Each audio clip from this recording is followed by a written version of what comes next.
Welcome to the Birdfly channel. Today I got something a little different for you. I've got my buddy Tim Haddon, the major crawdad expert on the Truckee River. He came up with a great fly called Tim's Dead Drift Crayfish a few years ago. It's available through Umpqua feather merchants and fly shops all over the world. And Tim is the guy when it comes to Truckee River crayfish patterns. And this is the one that everybody asks me, when are you going to get that guy to tie this for you? So, without further ado, the Birdfly channel presents Tim Haddon tying Haddon's Dead Drift Cray. Hope you enjoy it.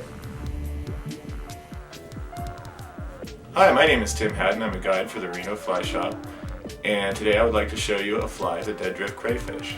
I designed this fly about 10 years ago, loosely based on the success that I had with a fly designed by Ralph Cutter called the Goblin. It was a fly designed to be a crawdad and designed specifically to be dead drifted rather than stripped. I had quite a bit of success with Ralph's fly, and I wanted to come up with a more realistic looking crawdad pattern, just more than anything to suit my own aesthetics and to see if I could come up with something that also was effective. I found that most of the flies that were commercially available were meant to be stripped rather than dead drifted, and consequently they didn't seem to work as well as his did. Through some trial and error, I came up with a fly that worked very good, and it has become quite a popular fly on the Truckee, and it's also available through Umpqua fly merchants. Let me get started here. I start with a hook. It's a TMC TMCO 5263 in a size 8, and I have one in the vise here. And then I use black 6/0 thread. So the first thing I want to do is attach my eye. And what I do is start right about the tip of the hook, and I wrap some thread forward, right up to exactly up from where the barb of the hook is. Then I have some small bead chain, really simple stuff. In your local fly shop, it is the size small for this particular size pattern. And I wrap it in right at, as I said, the barb of the hook. Very important.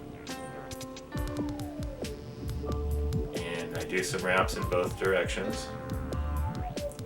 And then I do a lot of cross wraps. And the one thing you want to make sure of with these wraps is that the eye does not move afterwards. So once I have that on, I'm ready to add some weight to the underbody. I have a length of 25/0 lead here, available at any fly shop, and I begin to wrap it around the hook.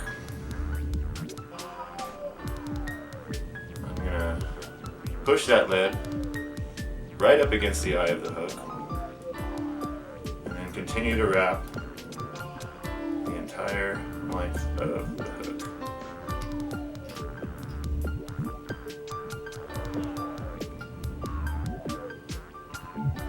We soon end up just a little bit, maybe a 1/16 of an inch, 1/8 of an inch from the end of the hook. And very important step here, I like to add a whole lot of flex cement. This will keep the fly together, keep it from spinning on the hook, and hopefully last through quite a few fish.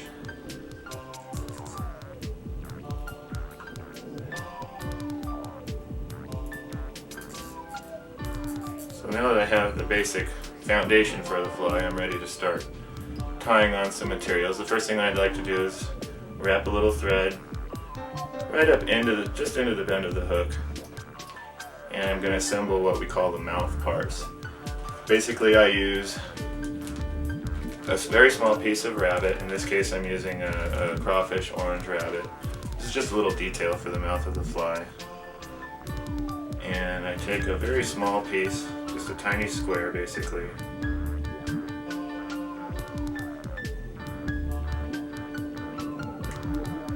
I cut it with my scissors, get rid of a little of the excess here, and tie that in right bumped up against the front of the eye here. Just a few wraps, I don't tend to go too crazy with this. So next I like to use a few strands of a feather. The truth is I actually use whatever brown feathers on my desk, whatever brown mottled feathers on my desk.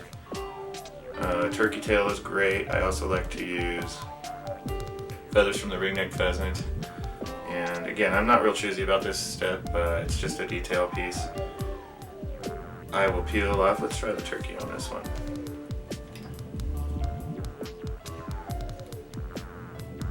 I will find just the right part here, strip off the excess just to get it out of my way. And I'll take about 3 or 4 strands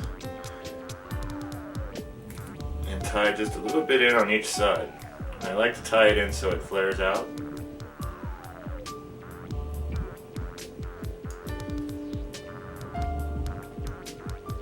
So there's 3 strands on one side.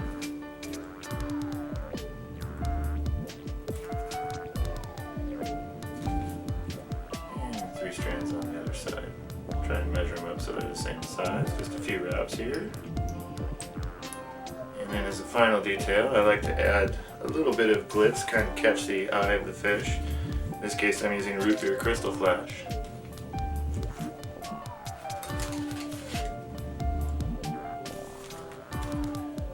And I cut off just a short length of it. Wrap it around my thread. Try and even the tips up a bit here. And tie it in right to the front. So that's the front of the fly. Nice little detail, kind of real crawdad looking. And all these materials, by the way, move real great in the water during the dead drift. A lot of good involuntary movement. So next I'm ready for the shell back. This fly will have a shell back. The only material I use is thin skin in mottled orange. And I'll show you how I measure that. It's really easy to waste this stuff, but what I like to do is take the length, I like to measure a piece for the length that I need it to be just a bit longer than the hook. And I cut a piece based on that.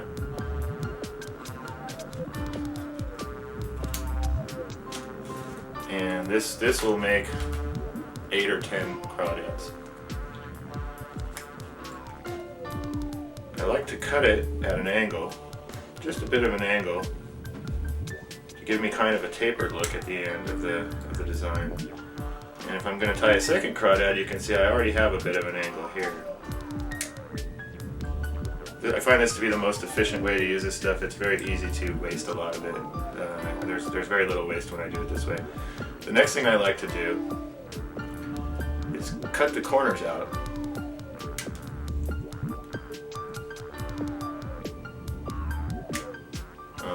So I get a piece of thin skin, not unlike the shape of a tombstone. I should say a coffin. Not unlike the shape of a coffin.